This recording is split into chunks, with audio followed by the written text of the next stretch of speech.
Chennai auto driver வாழ்க்கை. காலை 5 மணி. நகரம் இன்னும் முழுசா விழிக்கல. ஆனா ஒரு ஆட்டோ டிரைவரோட நாள் ஏற்கனவே ஆரம்பிச்சிருக்கும். இன்னைக்கு நல்ல சவாரி கிடைக்கணும்னு மனசுல நினைச்சுக்கிட்டு ஆட்டோவை ஸ்டார்ட் பண்ணி சென்னை தெருக்களில பயணத்தை தொடங்குறார். வெயில் கொளுத்துனாலும் மழை குட்டினாலும் போக்குவரத்து நெரிசல் அதிகமா இருந்தாலும் பயணிகளை சரியான நேரத்துக்கு சேர்க்கணும் என்பதுதான் அவரோட முதல் நோக்கம். சென்ட்ரல், கோயம்பேடு, டி நகர், அடையாறு, வேளச்சேரி என நகரத்தின் ஒவ்வொரு மூலையும் அவருக்கு தெரிந்த பாதைகள். ஒவ்வொரு நாளும் புதிய மனிதர்கள், புதிய கதைகள், புதிய அனுபவங்கள். ஒருத்தர் வேலைக்காக அவசரமா ஓடுவார், இன்னொருத்தர் மருத்துவமனைக்கு போவார்.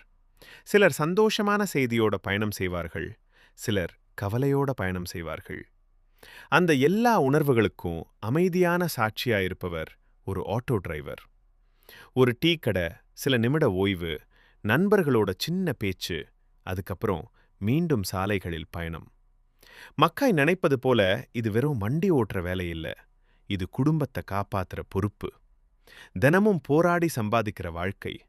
நகரத்தின் இயக்கத்தோட இணைந்திருக்கும் ஒரு உண்மையான உழைப்பு. சென்னை நகரம் தூங்கினாலும் இந்த ஆட்டோ டிரைவர்களின் கனவுகள் தூங்காது. அவர்கள் ஓட்டும் ஒவ்வொரு கிலோமீட்டரும் ஒரு குடும்பத்தின் எதிர்காலத்தை நோக்கி நகர்கிறது. ஆட்டோ ஓட்டுறது ஒரு தொழில் மட்டும் இல்ல, அது சென்னை நகரத்தின் இதய துடிப்போட இணைந்த ஒரு வாழ்க்கை.